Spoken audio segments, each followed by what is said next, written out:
Salut à tous. Soyez bénis mes frères et sœurs en Christ. Aujourd'hui, on va parler de la sagesse.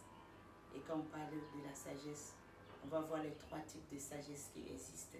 La première sagesse, c'est la sagesse du monde. La deuxième sagesse, c'est la sagesse démoniaque. La troisième sagesse, c'est la sagesse divine.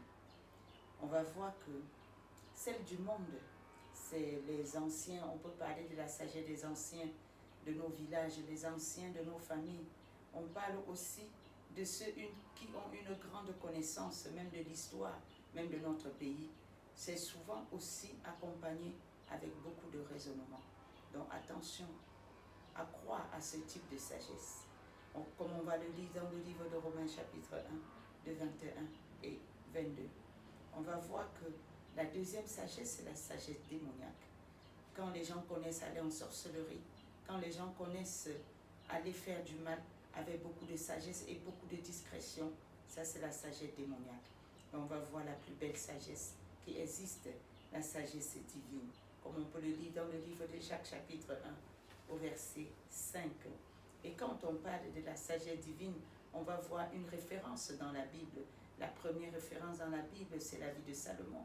Souvenez-vous, pour ceux qui sont familiers à la Bible, comment est-ce que Salomon avait demandé à Dieu: je veux la sagesse. Et Dieu l'avait rempli de la sagesse, comme on peut le lire dans le livre de 1 Roi chapitre 4, à partir du verset 29 au verset 34. La Bible dit que beaucoup de gens venaient des autres pays, des autres nations, pour consulter Salomon, parce qu'il avait la sagesse divine. C'est la sagesse divine que nous avons besoin. Et il n'y a que le Saint-Esprit qui peut nous bénir avec le don de la sagesse divine.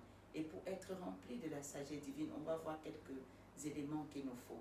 La première des choses, il faut le renouvellement de la pensée. On va voir que c'est le Saint-Esprit qui a la capacité de renouveler les pensées des êtres humains. On va voir le deuxième élément. Pour avoir la sagesse divine, il faut la crainte de l'Éternel dans ton cœur. Si tu ne crains pas Dieu, le Saint-Esprit ne pourra pas te bénir avec cette grande sagesse-là. On va voir le troisième élément. Il faut rejeter complètement la sagesse du monde et la sagesse démoniaque. Parce que quand tu ne rejettes pas ce genre de sagesse, tu ne seras pas vraiment rempli de la sagesse divine. Mes frères et sœurs en Christ, la Bible dit que la crainte de l'Éternel, c'est le début de la sagesse. Dieu veut que nous agissons en tout temps, toujours dans sa sagesse. Que nous n'agissons pas avec la sagesse du monde ou avec la sagesse démoniaque. Soyez bénis, mes frères et sœurs.